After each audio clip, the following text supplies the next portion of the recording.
Before I do introductions, well, I'll do the introductions first and then I'll make an announcement. I'm County Councillor Ruth Edwards, Chair of the Planning Committee. County Councillor Peter Clark, and I'm the Vice Chairman.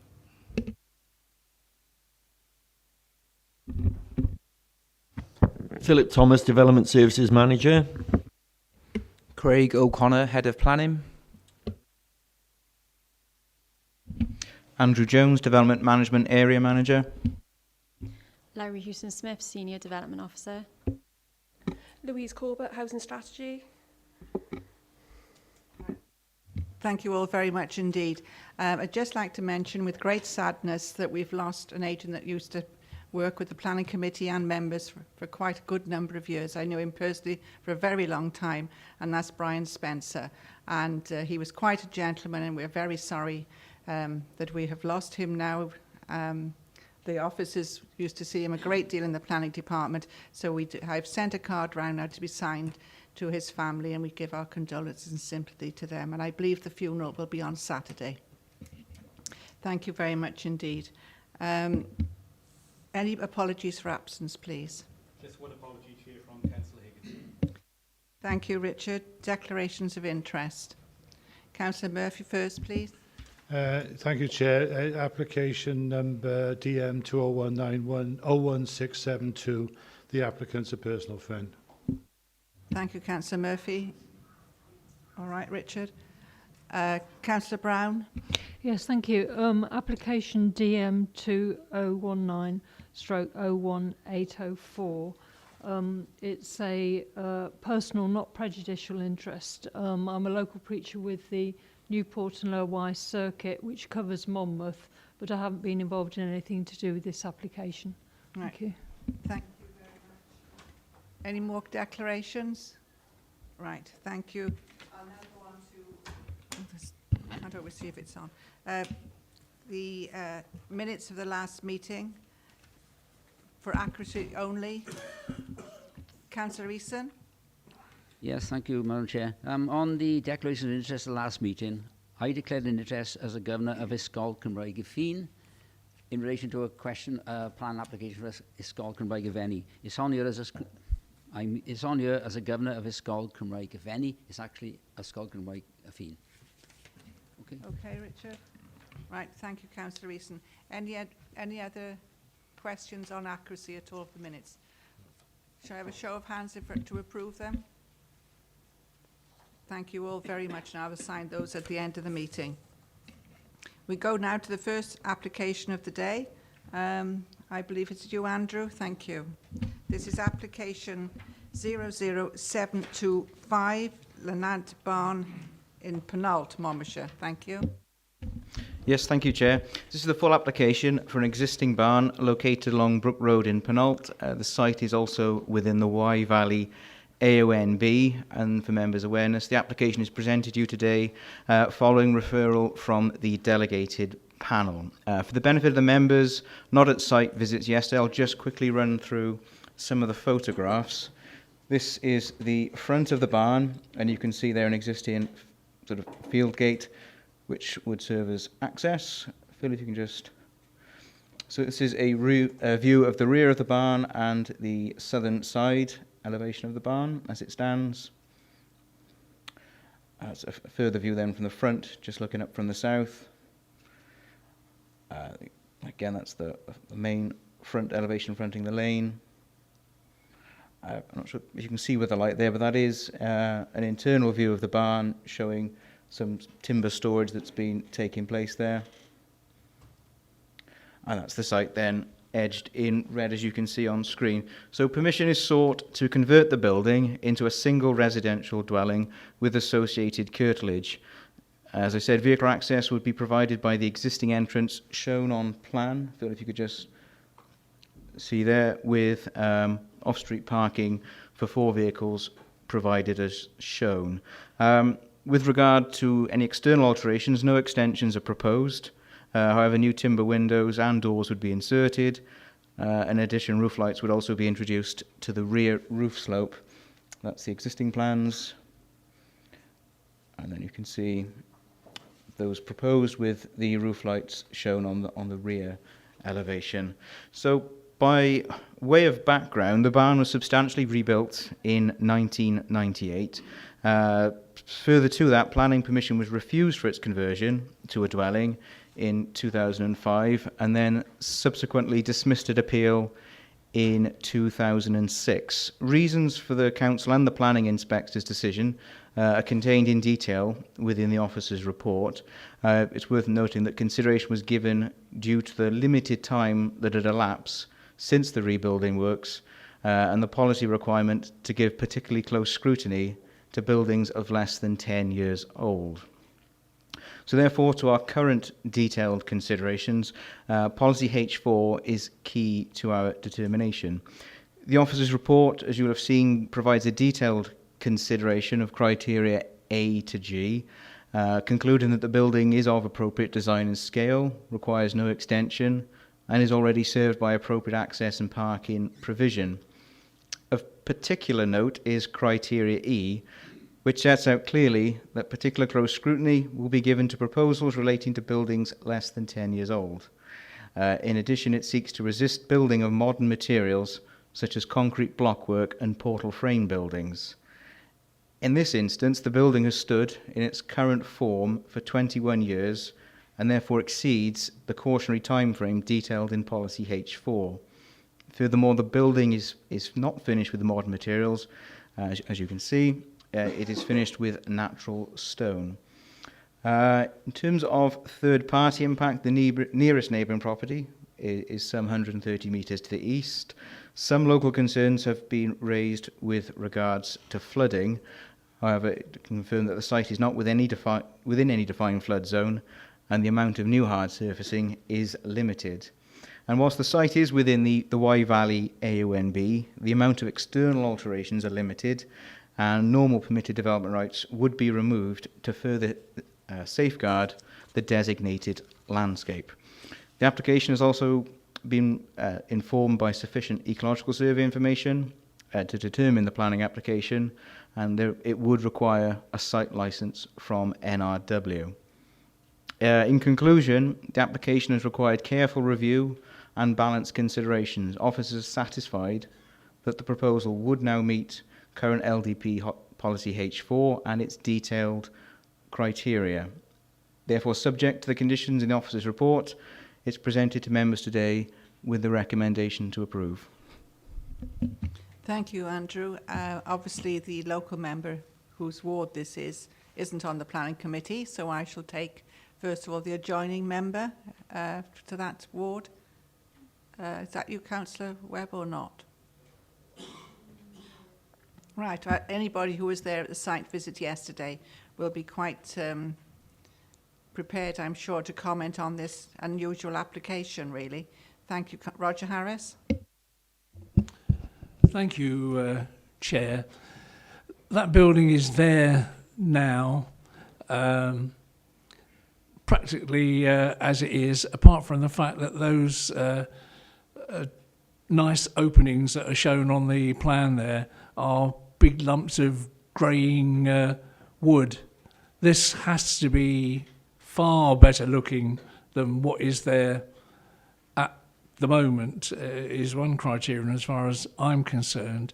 It's been empty for many, many years, and to my mind, it would fit far better into the area if we agreed to this conversion, and that's basically the bottom line as far as I'm concerned. It can stay like it is if we say no for another 50 years with the wood gradually deteriorating.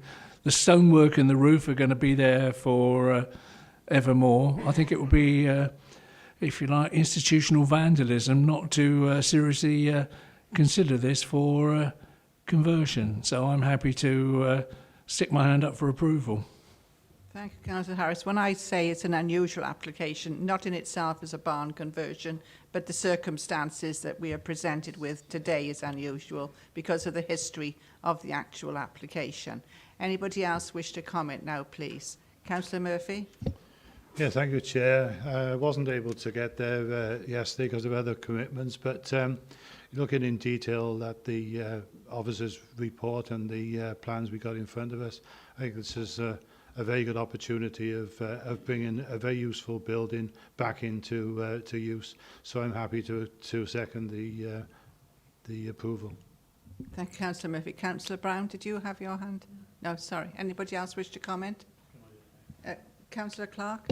Just one thing, it's a traditional building. At the moment it's got plastic rainwater goods on it.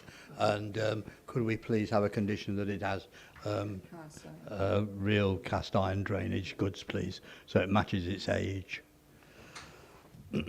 Well highlighted, but maybe it was done just as a preventative thing of drainage and so on without the permission. They didn't spend a lot of money to do that sort of thing. So Councillor Harris has asked for approval and he's seconded by Councillor Murphy. Could I have a show of hands for approval, please?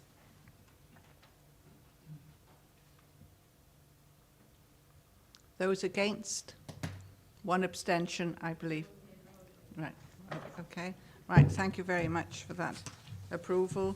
We now go to the next application, and this now is in Monmouth at Chippenham Gate Street, and this is the playground that is classed as 01333, and I believe it's yours, Phil. Thank you. Yeah, thank you, Chair. So this proposal is for the relocation of the children's playground at the Chippenham playing fields. The existing play area, which is behind us in the photo, which I'll show to the left there actually, is known as the Chippenham Mead Playground. It's situated off Chippenham Gate Street in Monmouth. The play equipment is coming to the end of its life and some items are beyond economic repair. And following an inspection by the council's insurers, the play area had to be closed to the public for a short time in 2017 on the grounds of user safety until repair works were undertaken. In 2014, the council allocated £85,000 from local Section 106 funding to upgrade the existing play area or to move it to another location on the village green. There have been extensive consultation, or has been extensive consultation with local users, the town council and other organisations regarding the play area over the last 3 years. The vast majority of responses received have been in favour of relocating the play area rather than refurbishing it in its existing location.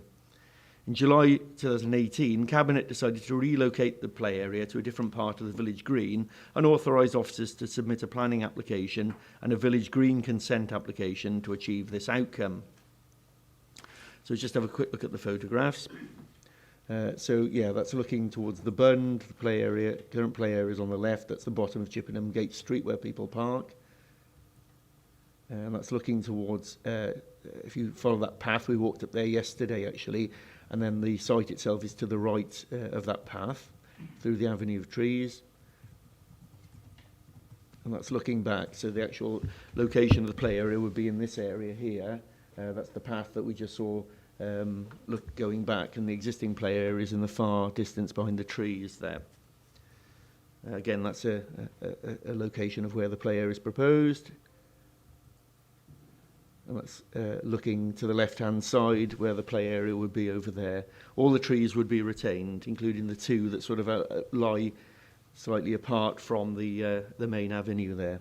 And that's the existing play area, which is a lot nearer the A40 and Chippenham Gate Street. So if I leave it on that for the moment. The proposed play area will have a similar footprint to the existing one. The proposal is to reinstate the site, the existing site, to open grassed area with some tree planting. The current play area is enclosed by a 1.2 metre high bow-top fence which measures 170 metres along its perimeter. The new play area will have a much shorter length of enclosure fencing. The new play area, as you can see in the slide there, is triangular in shape, and there will be a shorter length of 1.2 metre high bow-top fencing, measuring a total of 71, that doesn't make much sense. Each measuring 13 metres in length. So this equates to 71 metres less fencing than the existing play area. So it'll come to in the region of 76, 36 metres in length of the new play area. In terms of the design of the new play area, its detail layout is not yet finalised at this stage, as the Council's Recreation Department intends to hold a public consultation exercise with stakeholders to make sure that the new provision reflects the needs and aspirations of the users. However, for the purpose of this planning application, images of certain types of play equipment, which is intended to incorporate into the new play area, have been submitted, which we'll have a look at in a moment. There is one vehicular access point onto the village green from a field gate located immediately adjacent to the entrance to the Monmouth Sports Ground. And this access will be used by any construction vehicles used to carry out the play area installation works, if approved. So that's a more detailed location plan. And this shows a schematic, indicative idea of what the equipment could look like on the site there. It's not fixed at this stage. So going back, I'll leave it on the site plan. There we go. Right. So the playing fields are a registered park and garden. So CADU has assessed the application against this designation and also in relation to nearby listed buildings and other parks and gardens in the area. Their conclusion is that the proposed relocation would not have a significant effect on these heritage assets. The Council's Heritage Officer has assessed the new location and considers that the proposal would preserve the character and appearance of the conservation area. It's considered that the design and appearance of the play equipment would be visually acceptable in this parkland setting. Although the final layout of this new play area is not yet finalised, it's possible to control the overall height and the design of the play equipment via the use of a planning condition. In terms of placemaking, the existing play area isn't particularly well located, with little natural surveillance, whereas the new location, being within the Chippenham playing field itself, is a more open space.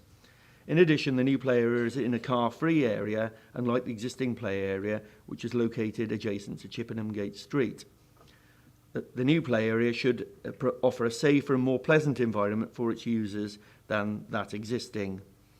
And furthermore, the new play area is further away from the A40 than the existing play area, and it will be screened by the mature tree line and the earth bund along the boundary of the playing field. Therefore, certainly noise and to some extent air pollution from the A40 will be reduced, offering a safer, more secure and pleasant environment in accordance with policy DES1 of the LDP.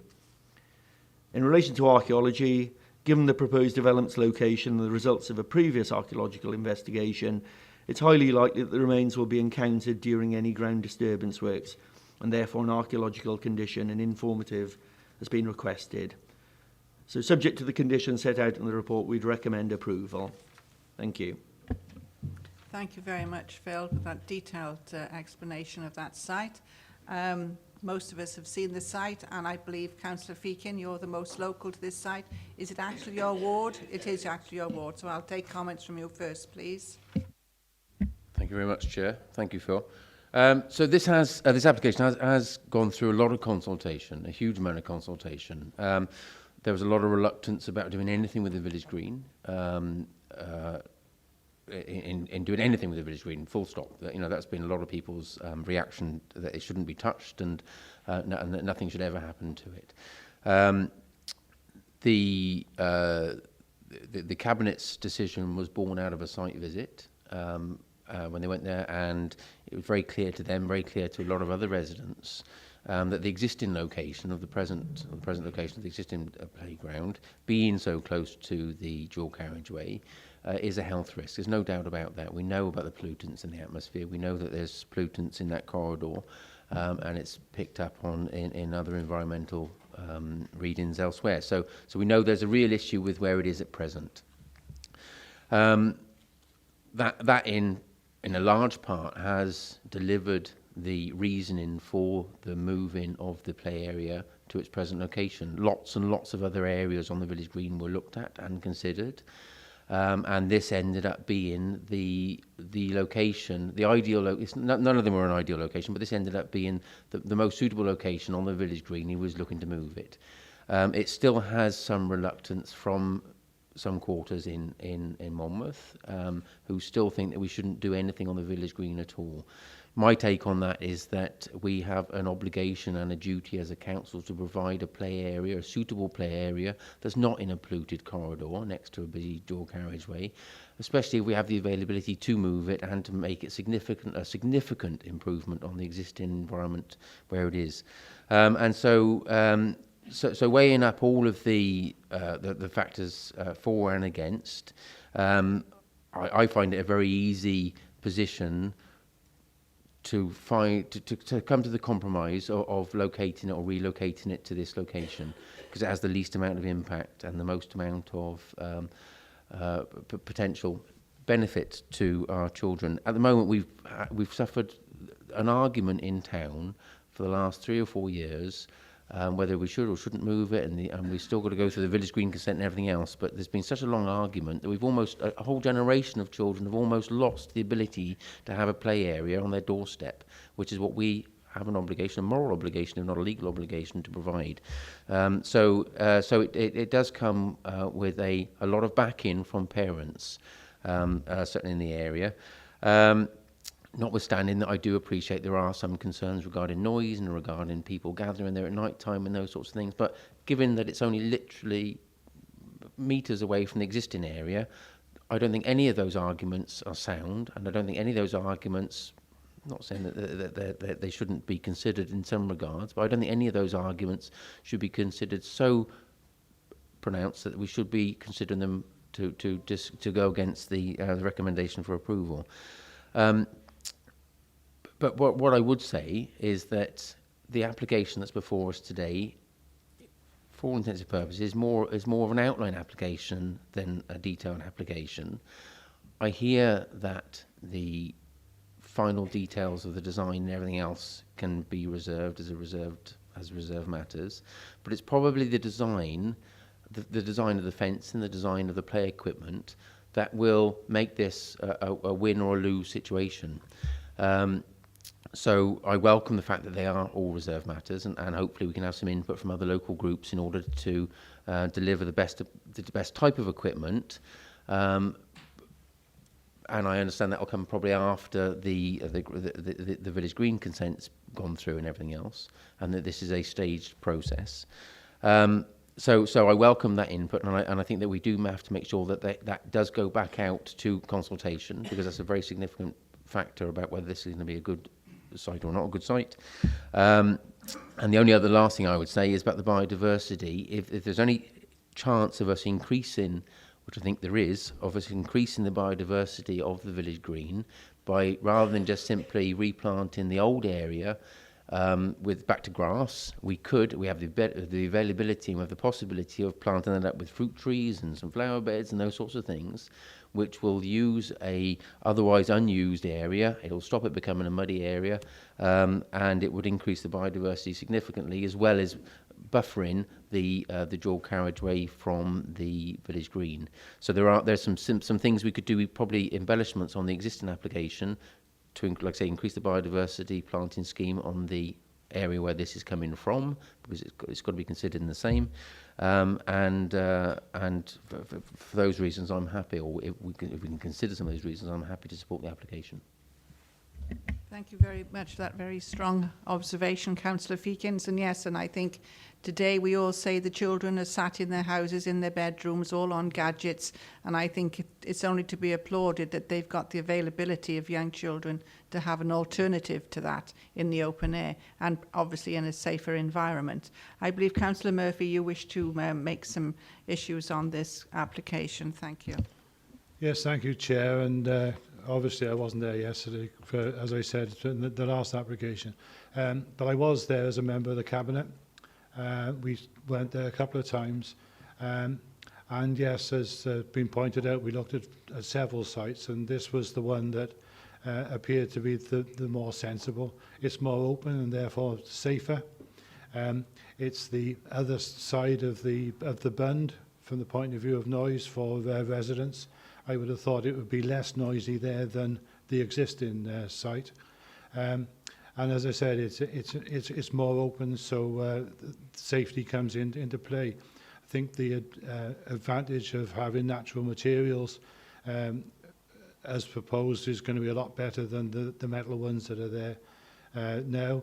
And yes, I agree with Councillor Feakins that if we can plant the existing area, that will help a lot.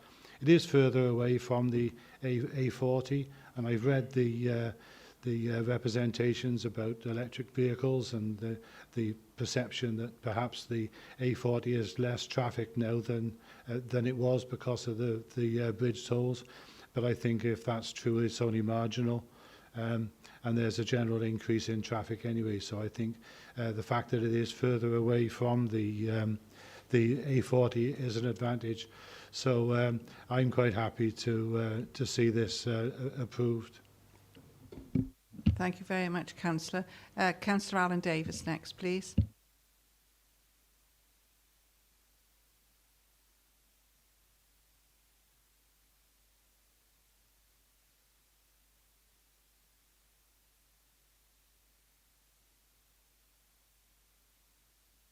Sorry. I was quite surprised that it wasn't going to be fully enclosed, because those of us that have taken an interest in this subject, and I am a responsible dog owner, so I pick up after my dog, but there are lots of irresponsible dog owners. And we know that there are very significant health hazards associated with dog fouling, particularly with children, and blindness is one of the, the prospective problems there. So whilst I agree there's a health hazard from the road, there's also a very significant health hazard from dog fouling. And I would not support this application unless it was fully enclosed with gates to prevent dogs entering the area. Thank you, Madam Chair. Thank you, Councillor, for that observation. Anybody else wish to comment? Councillor Feakin, you wish to move approval? I do, Chair. Can we include the provision that it should be fully enclosed? Because I do. Can we include the provision that, or the condition that it is fully enclosed? The actual detail of the fence is to come in as a condition. We could also condition that the layout of the fence is covered by that. The actual officer who's promoting the scheme is at the back. I mean, I don't know whether it would be possible to ask Yes, Mike, certainly. Mike Moran. Yeah. Mike, would you like to comment on the enclosing of this playground?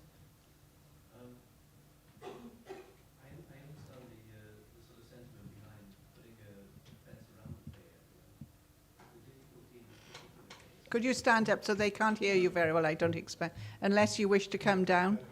I think perhaps you'd better come down, please. That's quite all right. Quite all right, you can come down, perfectly all right.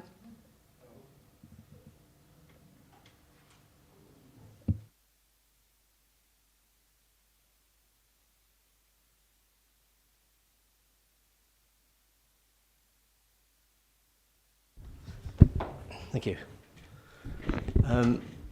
Yes, Chair. The only difficulty with fully enclosing the play area is that it forms part of the village green, and there is a general presumption against closing off part of the village green in terms of public access, and that's one of the reasons, or that's the main reason why we haven't included a fence on this occasion. There are other ways of reducing public access, possibly by appropriate planting. So one of the things that we have been considering in terms of disability access to the play area is some sensory planting, which is quite important for some children on the autistic spectrum to create a more welcoming environment. So we could actually do some judicious planting around the site, but putting a fence there may affect the chances of being able to obtain village green consent for the play area in this new location. That's the only thing I would say. If we conditioned putting a fence there, that might actually count against us when we apply for village green consent. I would have thought that you could put a fence that's not a locked gate, that they would still have access. I mean, I just think that common sense should prevail when you think it could be a health issue for young children. Councillor Harris, you wish to comment? Yeah, I've seen this sort of play area in other areas, particularly where my family live up in London. It's not a problem. It's a low-level fence, and there's a big gate enough to get a wheelchair and a pram through. But there's other sorts of gates as well. Obviously, the gate could be locked at night, but obviously it wouldn't be during the day. I don't see there's a problem if this is turned down by the Village Green Committee because they don't want a gate on there. That's pretty sad. I think so, in any case. Councillor Davis? Yes, Madam Chair. Can I just say that it seems totally illogical to me that we have a duty of care for the health of these children near the road because of pollution, but we're not going to have a duty of care as far as the health and safety is concerned because of dog fouling. So, you know, God forbid if something should happen to one of those children there, then the council got to look to themselves to see whether they haven't protected those children from dog fouling, in my opinion. Mike, do you wish to comment again? I'll take other members after Mike has commented. Again, the only comment I would make about that is that the village green is used extensively for outdoor sports. So quite regularly on the weekend you will find over 250, 300 children there participating in football and rugby on the playing pitches, and we've never once, I know there's always a first time, but we've never once had to respond to any sort of complaints about dog fouling on the village green.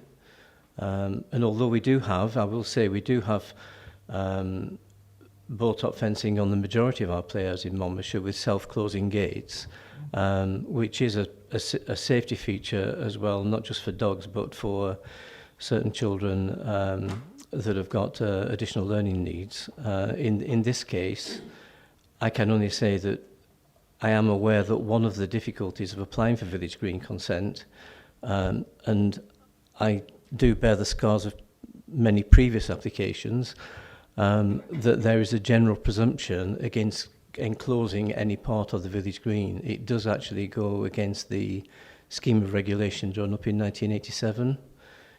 So that's why we we're going down the road of not applying for a fence right away around the site. If members would care to look on the top side of the play area, where the word track appears, that is actually an earth bund. So the idea is that we would incorporate from that bund some of the play equipment, so low-level slides would be what we call bank slides rather than having a large critical fall height. So it is important that we actually make the best use of the landscape because it is, as you can see, quite a limited floor area when you take into account the overhang of the trees. So we are restricted in terms of the actual floor space that we can put the equipment, and that's why we would like to use the bund at the back of the play area to incorporate 2 bank slides, one for able-bodied children and one for disabled children. So we will be developing more towards that area there, and that's the reason why we would sort of find it difficult to work within a fenced area. Thank you, Mike. I'll take Councillor Dovey, then Councillor Brown, then Councillor Feakin, then Councillor Eason. Right. Councillor Dovey first, please.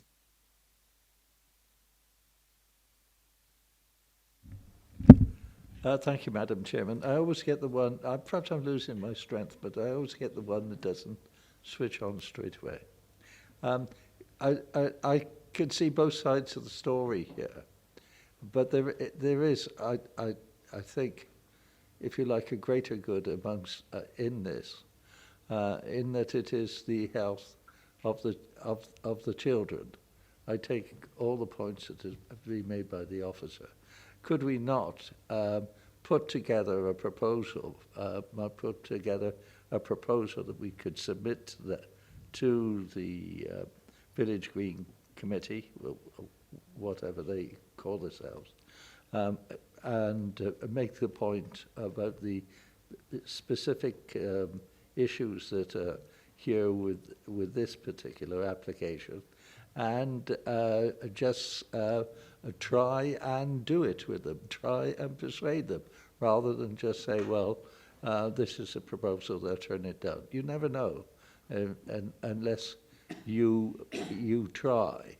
And I would have thought if we put together a proposal that accommodates the, as best possible, the requirements of both parties in an acceptable form, that should go forward again.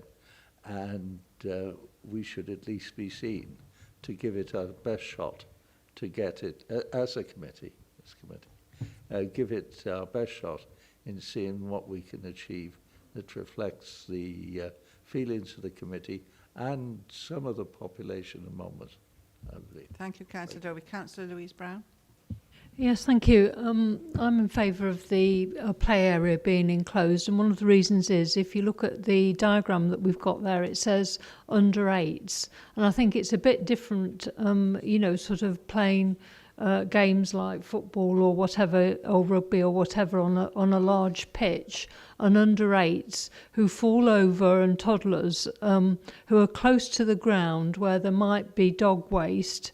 The potential of touching it and getting it in their eyes is actually what causes blindness. And I know in another authority I was in, we had a large park area, and we often got complaints about dog waste in particular locations in the park. And I appreciate what's being said about the rest of the area being open. But the other issue is that the enclosure for a play area for children under that age is also so that they stay within that area and then don't run off.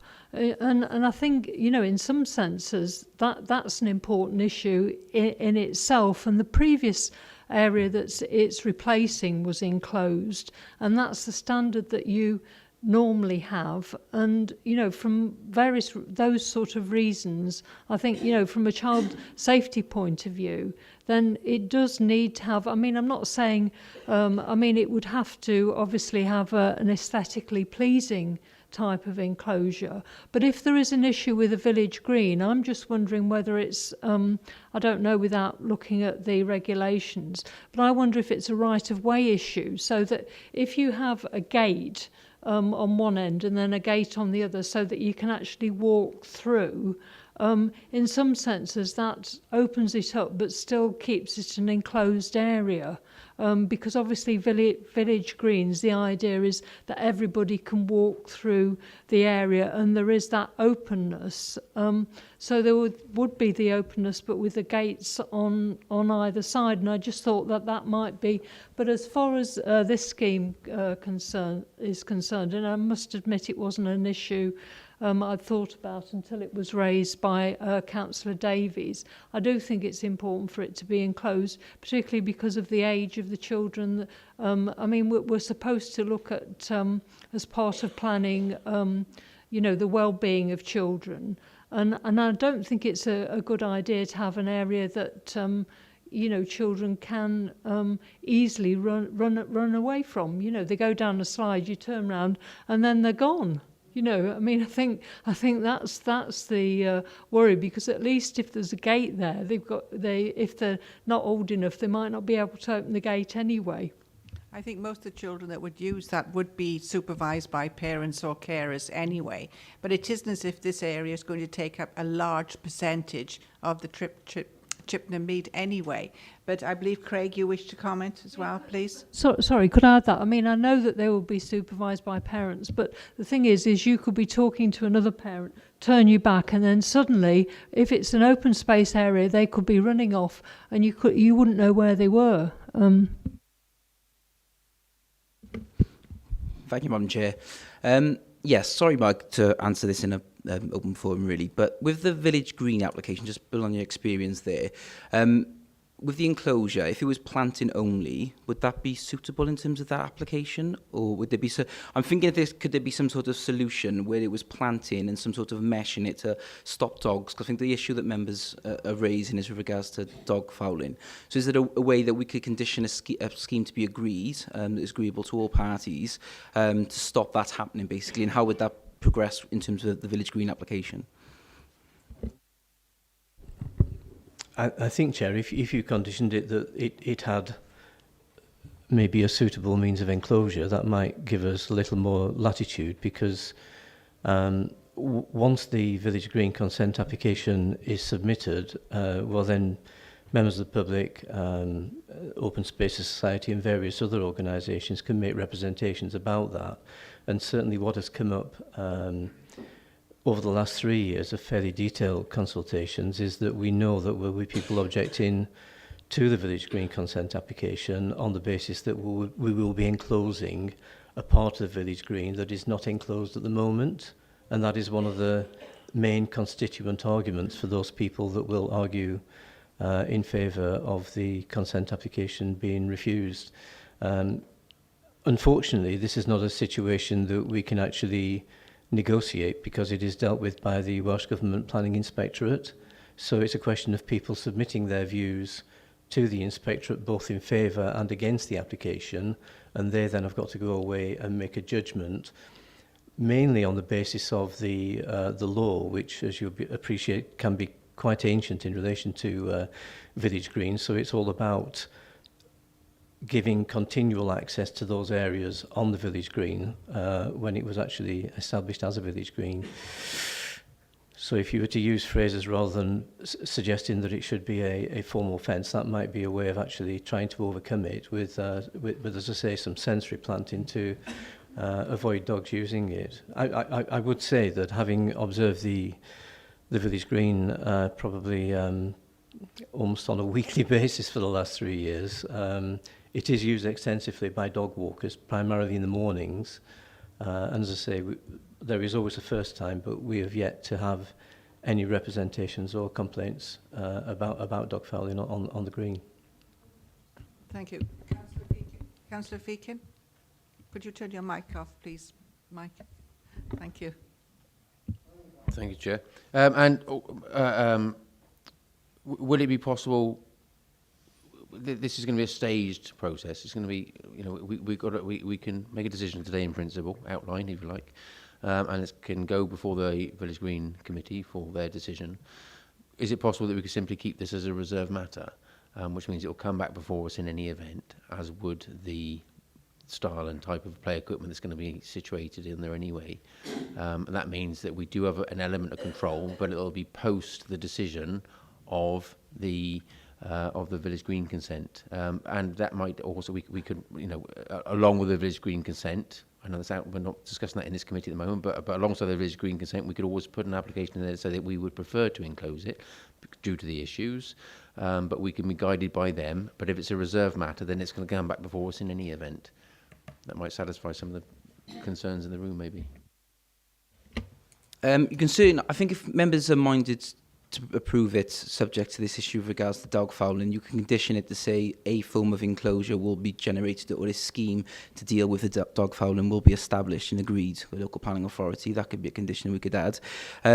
We don't usually consult on discharge of condition applications, but in this instance, given the level of concern with regards to this development, we'd be happy to work with Councillor Feakins and the panel to agree a list of consultees and consult on the type of equipment and the scheme for the dog fouling.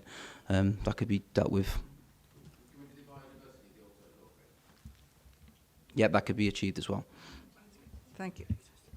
I believe Councillor Eason, you wish to comment, please. Yeah, just that'll be the last one now to comment, okay. and we'll make a decision. Thank you, Madam Chair. Yes, I support Councillor Davis's comments that we need to get an enclosed area, but we also be mindful of the fact that we can put enclosed areas up without any teeth.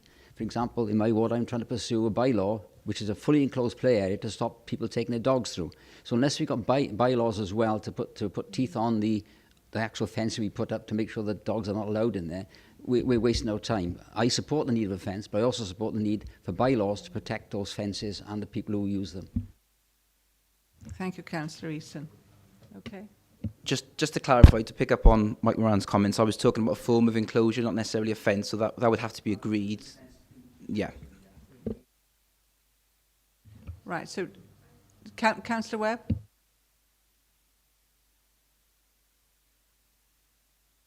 Before the matches on a Sunday, I've heard that fathers and parents, etc., go around and pick the dog mess up. before the matches start. So therefore there isn't a problem for the matches. Particularly on a Sunday, Mike, I think you know that already. Mike's done a huge amount of work on this, I'm sure, talking to the Commons Commissioner, etc., etc. And it's going to be a very, very lengthy process once we start to deal with them, I'm sure.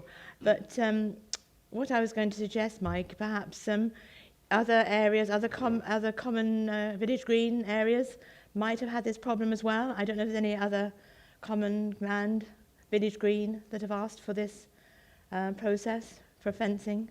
It may be worthwhile looking. I don't know. I don't know of any, and I've had quite a lot of dealings with village greens in my time, and I don't know of any other area that is fenced in. I don't know if that's possible. Thank you, Chairman. Thank you, Councillor Webb. And also, perhaps I should have declared an interest. My sons and grandson have played rugby on the fields in Monmouth, and I know very often they have to look across the whole of the rugby pitches and that there in case there's glass as well as any dog fouling. That can be an issue there to ensure the safety of anybody that's using the greens. So I think, Councillor Feakin, you wish to move it as it is at the moment with those conditions. Yeah, thank you. Do you have a seconder? Councillor Murphy, you've seconded. Could I have a show of hands? Sorry, could you repeat what the conditions are so that we know exactly what we're voting on? Thank you. So the two conditions to be added, one would be to secure a means of enclosure of the play area to be agreed with the local planning authority.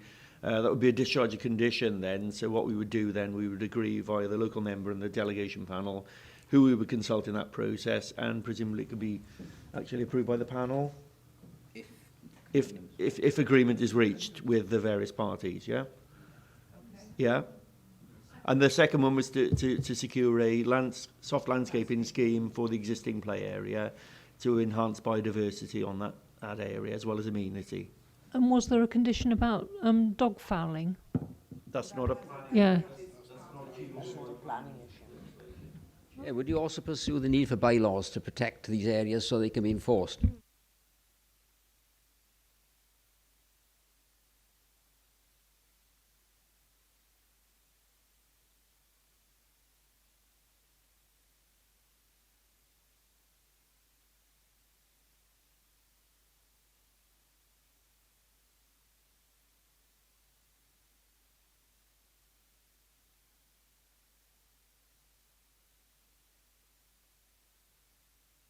We now go to the next application on the agenda. Thank you, Mike. This next one is Llanbadarch Usk, 01377, Orchard House at Usk. Right, thank you, Andrew. Okay, yeah, thank you, Madam Chair.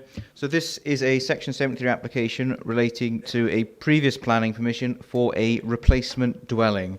The site is located in Llanbadarch and fronts immediately onto the road that runs through to Caerleon. The original permission was allowed at appeal in 2017, and the application is presented to Planning Committee today following referral from the delegated panel. So this application seeks to add a garden studio to the rear of the plot and a brick retaining wall within the curtilage, including the site frontage. So just quickly run through the plan. So the extent of the site is there on screen. You can see there on that Ordnance Survey data the previous dwelling. So this is the proposed layout before us now. You can see at the very bottom end there is the siting, thanks Phil, of the proposed garden studio. And on to the next plan. So this is the elevations and floor plan of the garden studio. You can see it's sort of monopitch structure. And the next plan. This shows site sections taken on top.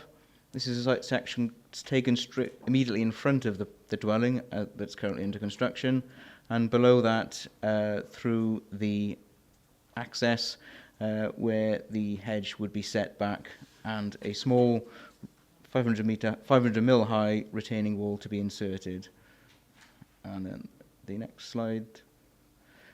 I'll come on to this point. This is the topographical survey that was submitted as part of the original planning application.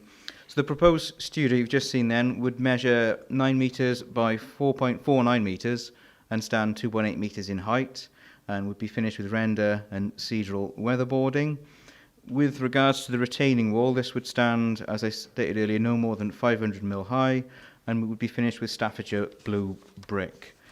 So, with regard to detailed considerations, the proposed studio building is considered to be of modest and appropriate scale, and will be sited at the rear of the site. The contemporary finish is considered to complement the replacement dwelling that's under construction. And with regard to the retaining wall, certainly along the site frontage, it is noted that directly opposite, the properties are enclosed by solid means of enclosures, both rendered and stone, and therefore officers are satisfied that a modest 500mm retaining wall would not appear alien or harmful within the local environment. With regard to residential amenity, concerns have been raised about loss of privacy, in particular to Ivy Villa.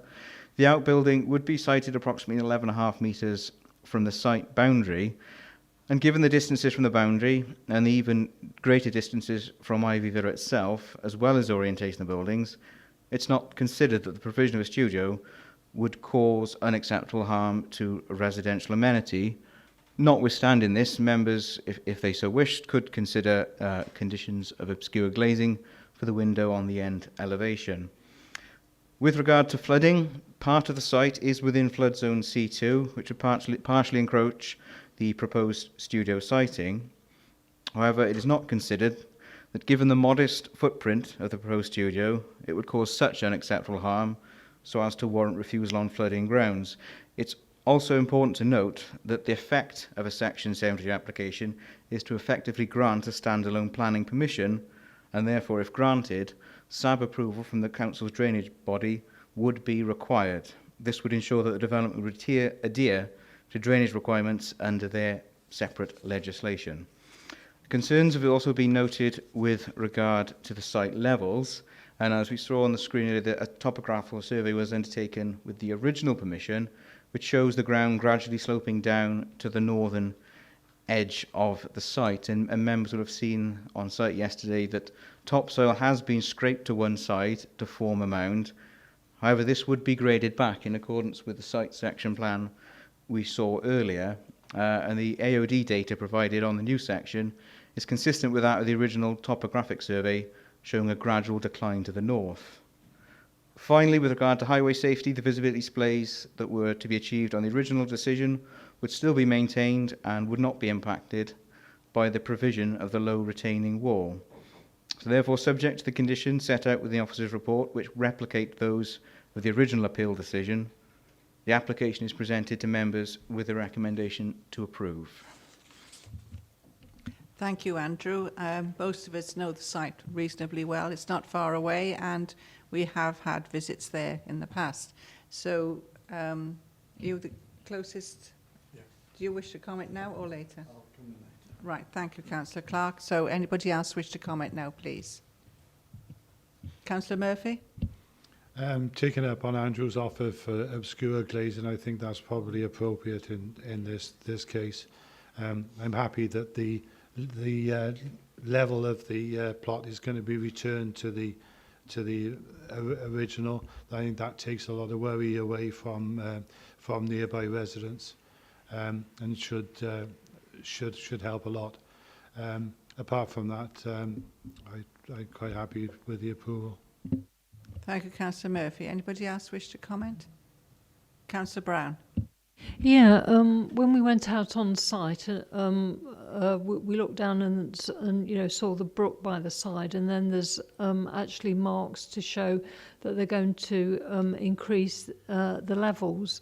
In view of the comments that we got in late correspondence, I think just to be doubly sure, I know that it's been said that there'd be a SUDS assessment, but I would like to, for the application, just to be on the safe side, to be deferred to look at the flood issue and whether there needs to be any looking at the levelling of the ground, because obviously, if you've got a a brook, then if one level is higher than the other side, then what happens is it pushes the water over to the other side.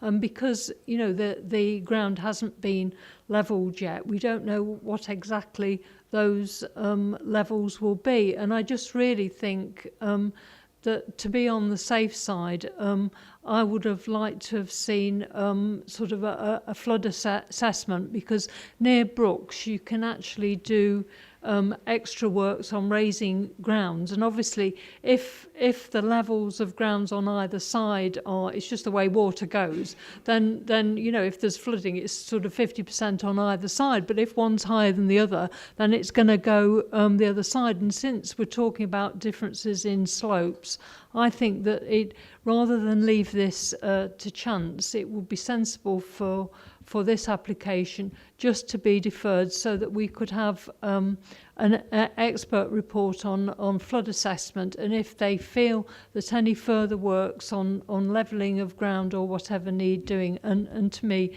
that would be a sensible thing. It wouldn't necessarily, I mean, it may be that there's very simple works that they can do to ensure that, but because of the late correspondence bringing out this particular flooding issue, then I believe that would be a sensible course of action. Thank you. Thank you, Councillor Brown. Councillor Harris? Thank you, Madam Chair. Can I have clarification as to whether or not the annex there is affecting the levels that we see there in any way, i.e., you know, this is something new, but does it affect the levels that have been agreed? And if it's the case that it doesn't affect the levels that have been agreed, then I don't see any reason whatsoever to defer this. Thank you, Councillor Harris. Councillor Brown?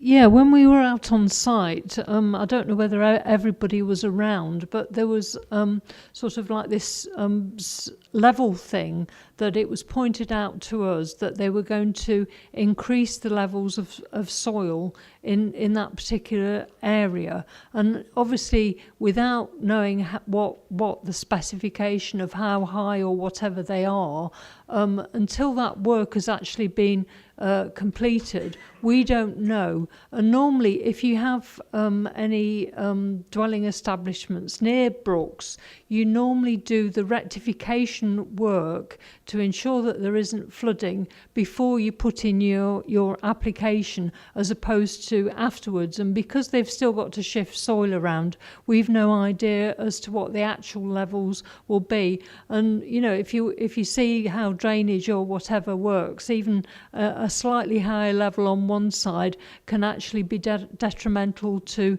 the way in which the water flows on the other side. And you know, it's just gravity in the way that water goes, and I wouldn't like us to rush this application because of that particular factor. And because they've pointed out that they haven't got the levels right yet, then I think that it would be sensible to do that. And I appreciate what Councillor Harris has said, but perhaps he didn't hear that conversation that we had when we were on site. And I did actually go down and have a look at where the brook was, and I don't think necessarily everybody did do that. I got my proper boots on to do it, so I was at an advantage there. Thank you. Thank you, Councillor Brown. Councillor Murphy? Yeah, thank you, Chair. Can somebody clear up a bit of confusion then? Because I understood that the land was going to be returned to its original level. That's what I've just asked. Yeah, so if it was going to be returned to the original level, what are we talking about it being made up for? It's only temporarily made up, or have I got it wrong? Because I can't quite get Councillor Brown's drift. Clearly I wasn't there yesterday, but I have been to the site before. I don't quite get it, so Andrew, can you enlighten me, please? Yeah, thank you, Councillor Murphy. Yeah, the drawing on, as you can see on screen, that would form part of this permission. So that would be an enforceable level that, as I said in the presentation, looking at the topographical surveys of the original application and the AOD levels and floor levels plotted there, obviously it's under construction at the moment, and the land levels are clearly not finished. It would need to be finished to that level, and officers satisfied that that falls in line with the original topograph. So clearly that needs to be adhered to and would need to be enforced if it wasn't. But obviously what you're seeing at the moment is mid-build, and a lot of topsoil has been moved around the site. I'll have Councillor Maureen Powell, then I'll take you again, and Councillor. Yes, when we were there, he had a piece of pot that he put there, and he said that was going to be level, and it was going to be level to that area. It looked uneven when we were there, obviously, because they've been working on it. But he did point out to us, didn't he? He said that's where the level's coming from. It's going to be level, not a slope. Right, thank you. Councillor Brown, you satisfied with that now? Yes, I was actually told after the site visit that our land drainage people will go along and have a look and give a report, and we didn't hear what they actually said, because that might provide some reassurance, and presumably the levels are going to be conditioned, or can we actually put in something to make sure that it isn't detrimental to any flooding issue? I don't know what sort of condition you could put in on that. Thank you. Well, on that point, yeah, I mean, absolutely, that section and the levels shown in that section can be conditioned, would be conditioned, and is enforceable. Consultation with SUDS, maybe that would be the way around it. Well, I suppose it would. It's more of a compliance condition that it would simply have to be, when the land was regraded, it would have to be done to those levels, and if it wasn't, it's a breach of condition.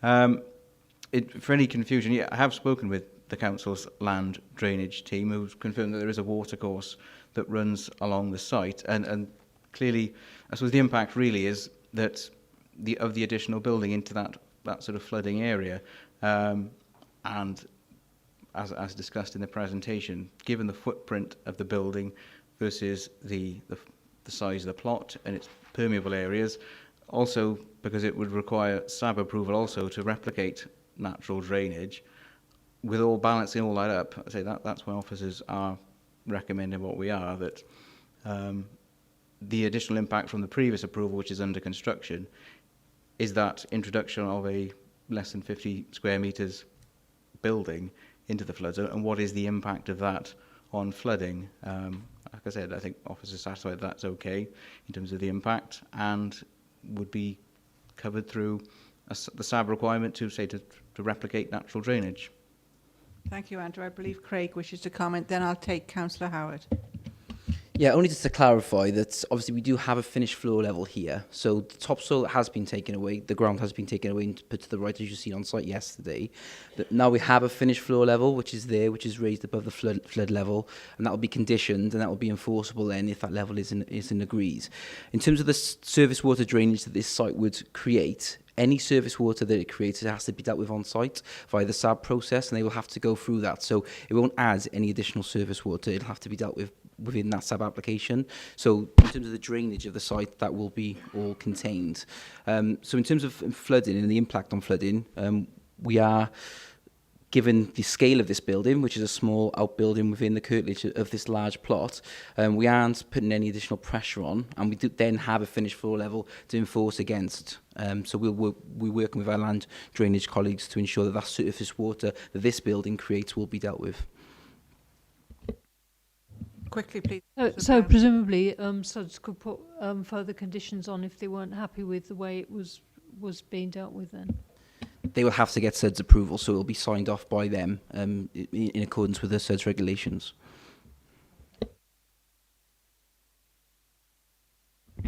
Yeah, thanks, Chair. Just regarding the studio, am I right, or rather, did the inspector remove PD rights? Yes, that's correct. So if the existing permission was implemented, this couldn't then later, under Part 1 permitted development rights, be erected in any event. So it's on that point. Thank you. Councillor Clark? Well, I'm not sure I'm satisfied or not, having listened to all of this. My concern is not the topsoil, it's that other soil, it appeared, had been spread between the new property and the existing stream.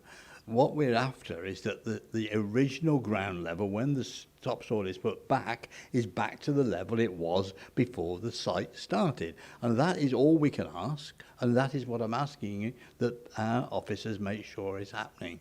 It would be unfair if we raise the ground on one side of the stream as against to the other, because that is part of the floodplain that's necessary when that stream backs up, when the River Usk is in spate. It's a quite simple situation, but that is what we need to achieve. And I think you're telling me, Andrew, that is so, but I trust you're right. Yeah, that's the finished floor level that has been agreed, which is Not the the finished floor 17.6. level, this is the ground level outside, you know, between the stream and the building. Yeah, so that floor level there, which is on, I can read it off that plan there, but that has been, is the existing level, so that's not changing. No, that's fine. Right, thank you. Who wishes to move the application for approval? Councillor Murphy, you wish to for approval. Do you have a seconder for approval? Right, Councillor Harris approves. Could I have a show of hands for approval, please? Chair. With the conditions. With those conditions. Do you wish them to be read out again, Councillor Brown, as before? Well, I think it's helpful to know people to know what they're actually voting on. Yeah, I mean, it was a habit. We have discussed them, but so we should know. But if you're not happy with that, I'll ask Andrew to issue them again. Yeah, well, the additional condition, obviously, for the obscure glazing on the end of the studio building, facing towards Ivy Villa. So in terms of the sections and their compliance, that would be covered in the standard plans condition, that would then become an approved enforceable plan. So that would cover that already. But the additional condition, was my understanding, was just that single condition for obscure glazing on the end elevation facing towards Ivy Villa. Could we... Sorry, Denzel, you'll have to do the count again, please, to make sure that we have got the right number. The show of hands for approval, please.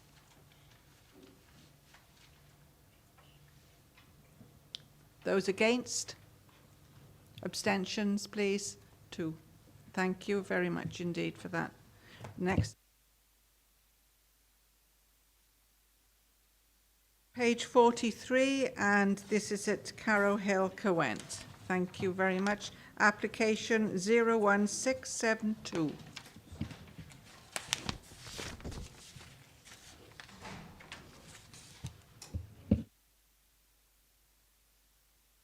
Yep, thank you, Chair. Yeah, this is another one we looked at yesterday. It's actually in Carrow Hill. Let's just run quickly through the photos. So this was a barn conversion. There were 2 barns originally, and that was converted into a single residential dwelling, and subsequently a garage behind that tree there was built, which was then later adapted to an annex, which was a lawful act under that element. That's the individual access over to the right hand side. There are actually 2 accesses to the property, and that's the other one. So the annex is over to the right hand side there, and the barn conversion, if you like, which the overall main dwelling is there to the left hand side. This current proposal is to convert, subdivide the 2 properties into 2 separate dwellings. So that shows the... so there is a link between the 2 at the moment, a glazed link, which you see right in the middle there between the larger element and the annex. That would be removed so that then exists as a separated, detached dwelling with its own access over to the right-hand side. And that shows that link there, which would be removed in a little bit more clarity. And there's a sitting out area at the front of the property. And that's the rear of the annex, or former annex, as it would be. So that's looking at it, Unit 1 and Unit 2, which would be hived off, subdivided, and then a sort of larger plan, so it's showing the context there, Carrow Hill. And then the plans that's the existing layout, so it shows how the annex operates over to the right-hand side. And then that's... some elevations, existing and proposed. So all that would be, the difference would be visually is that the little link there would be, that's it, yeah, that's it, Chair, that would be removed. And that's a proposed front of the building there. So in terms of what you would end up with, Unit 1 would be a 3-bedroom dwelling, and Unit 2 would be a 2-bedroom dwelling. In terms of policy, policy S1 applies, and that does allow the subdivision of dwellings in the open countryside to two separate dwellings, subject to detailed planning considerations. And having analysed this, we think that the actual visual difference would be very little, really, between the existing and proposed situation. The only element would be the removal of the link. There would be parking in front of both units, and that actually takes place at the moment, so there wouldn't be a sudden increase in parking because the households park there at the moment as exists already. There's a logical subdivision of the plots, as you can see from this plan, which won't, again, in terms of the change in the curtilage, won't harm the area's amenity or landscape because it's very discreet at the back of the property. So in terms of visual impact, there'll be very little change to the character of the area. So having regard to that, there would be a Section 106 contribution of just over £6,000 to affordable housing in the locality, which the applicant has agreed to. So in that context, we would recommend approval, having regard to policy S1 of the LDP. Thank you. Thank you, Phil. Several of us were there yesterday, so I welcome comments. Councillor Alan Davis first, please. Yes, thank you, Madam Chair. I don't see an issue with this conversion at all. I mean, it's having practically no impact on the surrounding area, and if you look at the documentation, there's no objections from anybody that I can see from the council or from the neighbours. It's an easy conversion, and I just don't see an issue, so I'd like to move approval. Thank you. Thank you. Councillor Feakin. Happy to second, Chair. Thank you. Anybody else wish to comment? No, I don't think it warrants a lot of discussion anyway. It's just a separation. Could I have a show of hands for approval, please?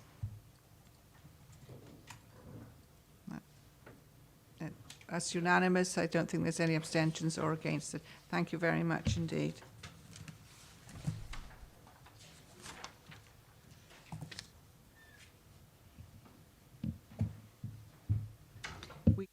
We go now to page 51. This is 01740, and it's the Black Lion Guest House, Hereford Road, Abergavenny. That's yours, is it, Larry? Welcome to the Planning Committee. It's good to see a different face for a change in here. Thank you. Thanks, Chair. This application relates to a detached property along Hereford Road on the junction of Priory Road in Abergavenny. The property is in use as a 6-bed guest house, although it is currently vacant. The application seeks permission to convert and extend the property to a C2 use. To clarify, a C2 use relates to residential accommodation which also provides care, for example, a residential care home or nursing home. In this case, the property will provide accommodation for persons in need of an environment which encourages them to live independently but with an element of care. The future occupiers for the proposal will be referred from the social services team in Monmouthshire County Council. The accommodation will be managed by Mellon Homes, a registered social landlord. The council's housing officer has confirmed there is an urgent need for the accommodation proposed, and £475,000 social housing grant has provisionally been committed to the scheme. To facilitate the change of use, the physical works required can be summarised as should we? Yeah, could I just go to the plan? Yeah. Is that all right? Thanks. Your members were there yesterday, so... Yeah, so it's just the pictures. Yeah. That's the back. Yeah. So there'll be the existing rear extensions will be demolished and replaced with a 2-storey extension located within the existing footprint, but around 2 metres higher. Internal reconfiguration will create 5 studio apartments, 1 staff room and communal facilities. There's no amendments to the front elevation, but there will be amendments to the side and rear elevations in terms of window layouts. And the existing access point off Priory Road will be widened to provide 3 off-road car parking spaces. The application is presented... Yeah.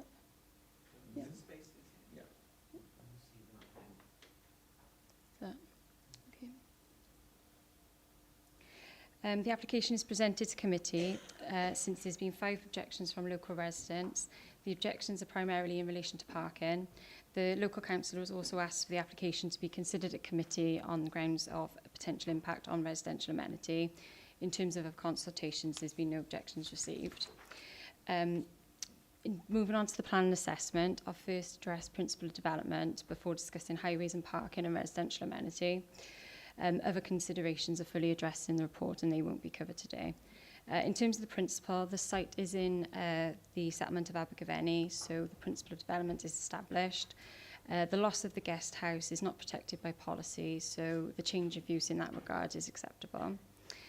Moving on to highways and parking, the main concern raised by neighbours was parking on the basis of, firstly, that the parking provision as part of the development was inadequate, and secondly, on the potential loss of on-street parking.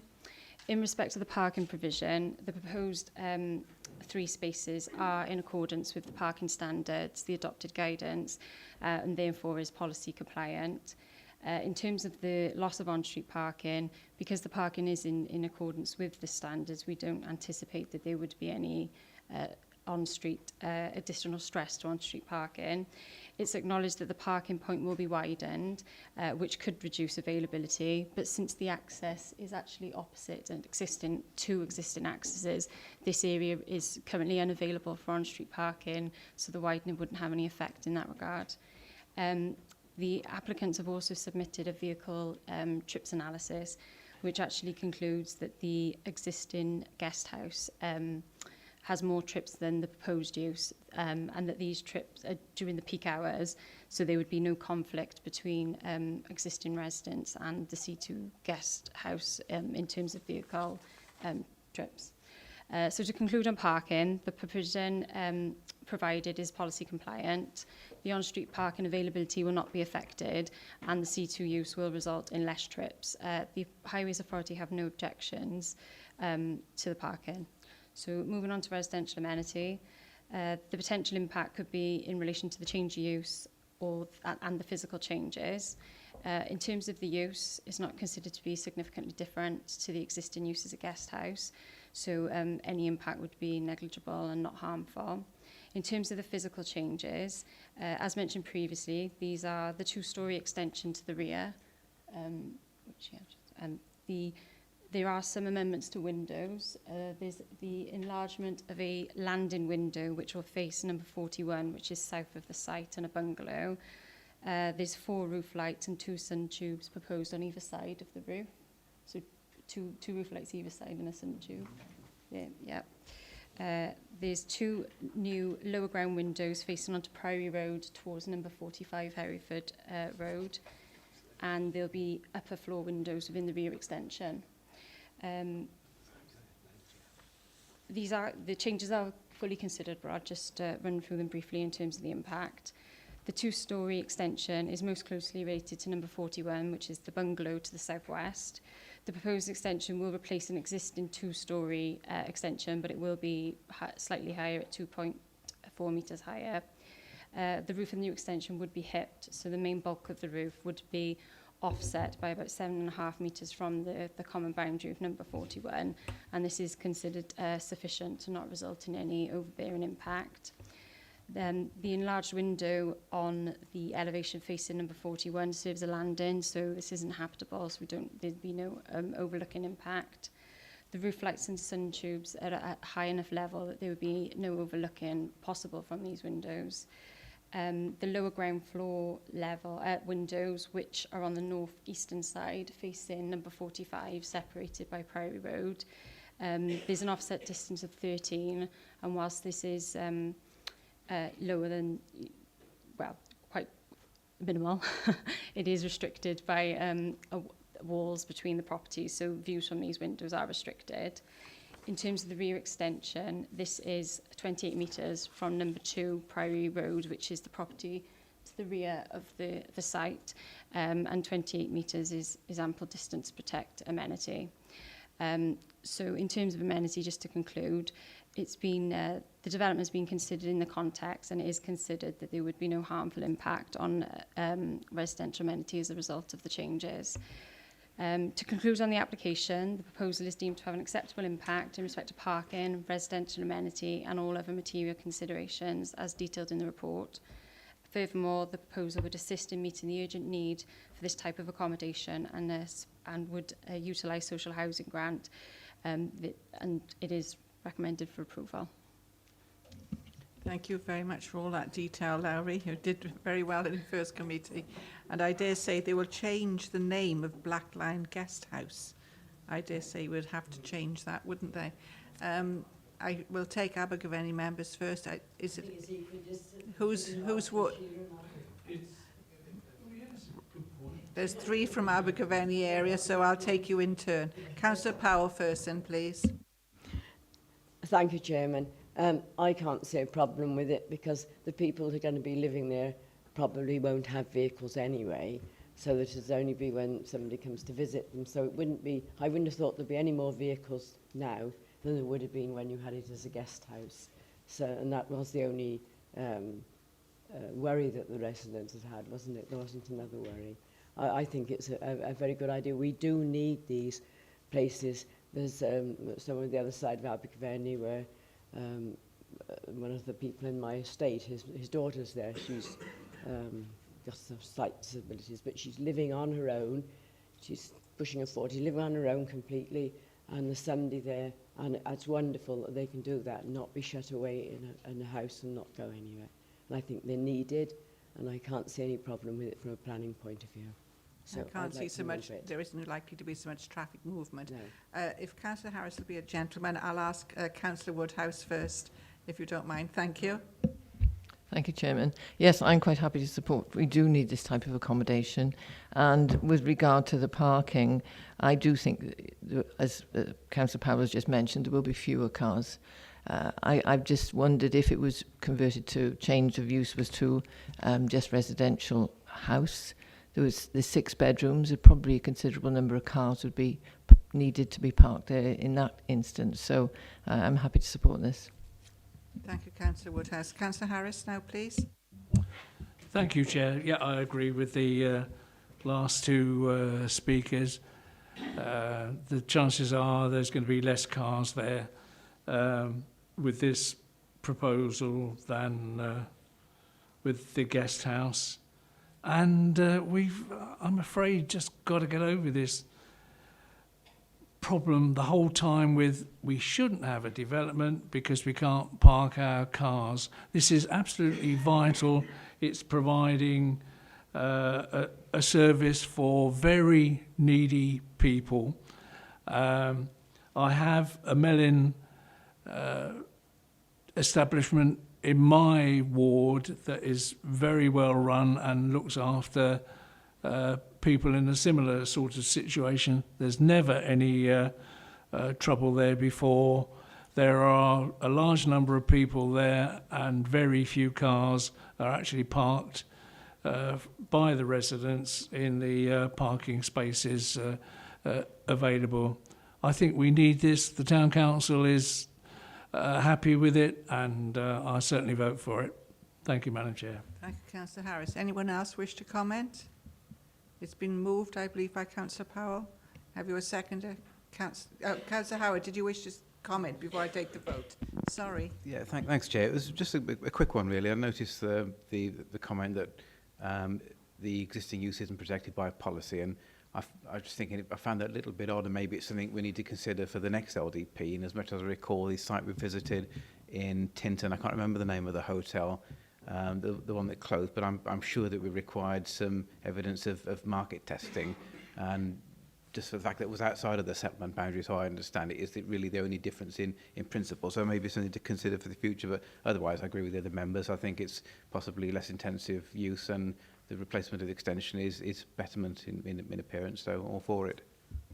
Thank you, Councillor Howard, for those comments. So it's been moved by Councillor Powell and seconded, I believe, by Councillor Woodhouse. Could I have show of hands for approval, please? That's unanimous, I think, Denzel. Thank you very much indeed. We now have the last application of the afternoon on page 59. This is 01804, and this is in the Nelson Museum, or was the Nelson Museum, Market Hall in Monmouth. Thank you. That's Phil. Thank you. Thank you, Chair. Some of you will remember this was actually the planning office at one time. So, yeah, the upstairs was interesting because it used to smell of Chinese food, particularly on a Monday morning when you went in there. It's a very stale smell. But anyway, aside from that, this is an application to convert the ground floor of that particular premises, and is submitted by the Monmouth Churches Group for a change of use from what has been used as a gymnasium, most recently an exercise centre, to a facility for rough sleepers. It was formerly, as I've said, a back office space within the old Market Hall on Priory Street, and it's owned by the County Council, which is why it's here before you. There are no alterations proposed to the external appearance of the premises. The premises is actually listed as an entity, including the modern bit.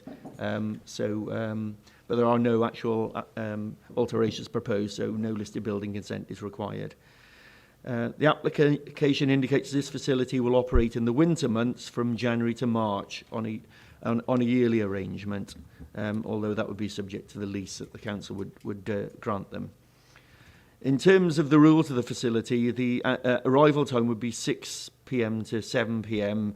every day of the week, and the proposal is to provide an evening meal, and the guests must leave the premises by 8 a.m. the next morning, although staff will not close the facility until 9 a.m. Also, the guests must arrive free from the influence of alcohol and illegal drugs, and it's proposed to have 8 camp beds within the facility, and there will be staff on site to manage the facility at all times. And there will only be one entrance for the premises onto Priory Street, which is the entrance you see there.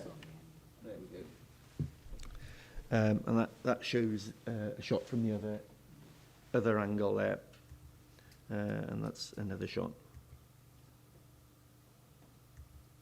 That shows the ground floor. Basically, the site is edged in red. There is parking available at the back. It's not the easiest to get into, having experienced it myself. But it is available for staff if they did need to actually drive in to manage the site. And that shows the floor plan of the building. It's this area in here. There's a kitchen at the back. And that's a plan I'll leave you with there. Yeah, the kitchen's right in the furthest left-hand corner there. This application supports Welsh Government policy to tackle rough sleeping. There's no specific planning policy within the LDP that relates to this particular type of application for a night shelter. Treated on its merits, a proposal is considered to be appropriate for a temporary period, and having no active frontage to the shopping street will not harm the vitality and viability of the central shopping area. The proposal will be carefully managed according to ground rules, which are set out in the application. And if managed according to these rules, the proposal should not harm local amenity. And as I've said, parking, if needed for staff, can be accommodated at the rear. The application is therefore recommended for approval, subject to the conditions set out in the report. Thank you, Chair. Thank you. I believe Councillor Feakin, you're the Monmouth councillor, to comment, please. Thank you, Chair. Thank you, Phil. I think the ground rules are the most important thing to make sure that this is going to be a success or not be a success, because it is very close to the town centre. And it was only in the last committee we was looking at a shop not very far away from this one that we wouldn't allow to be changed over to a change of use application from a type of shop to a different type of shop. So I think that we've got to be mindful that this is just a stone's throw away from that. So if it was to go wrong, it would go wrong quite quickly.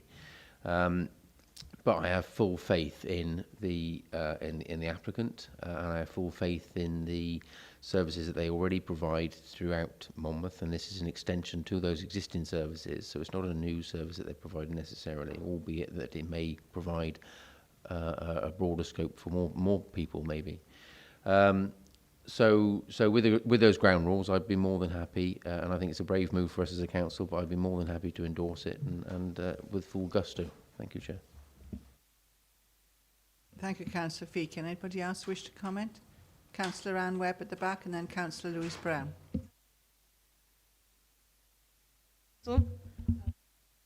Response from the Town Council?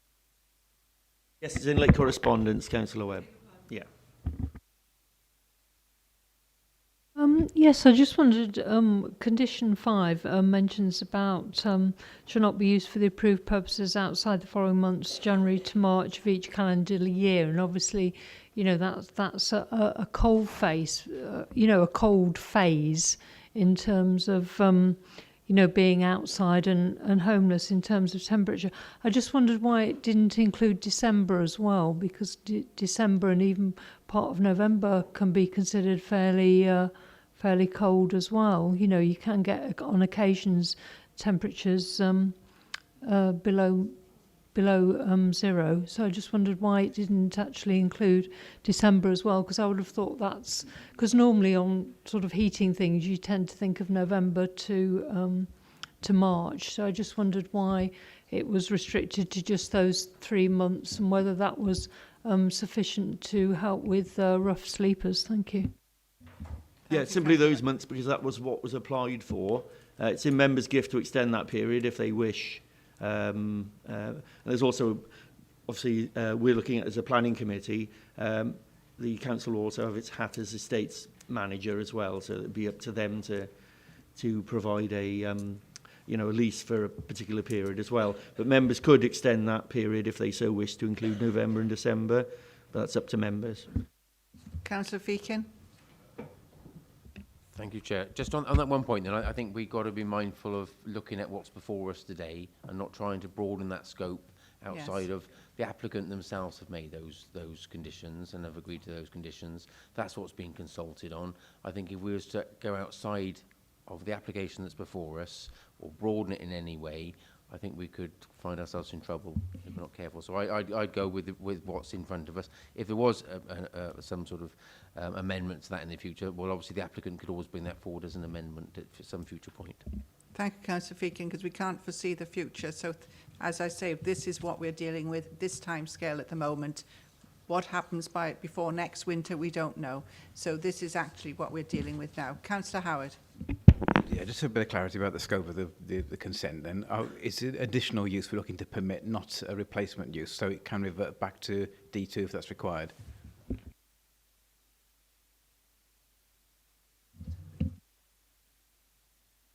It is only temporary, isn't it? Yes, it could revert back to D2, yes, yeah, as it's a temporary.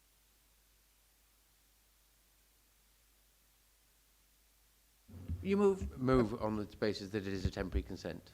Yeah. You happy with that, Phil? Yes, it's as set out in the conditions in the report. Yeah. Right, thank you. Do you have a seconder? Councillor Davis, could I have a show of hands for approval for the application, please? Yeah, that's unanimous.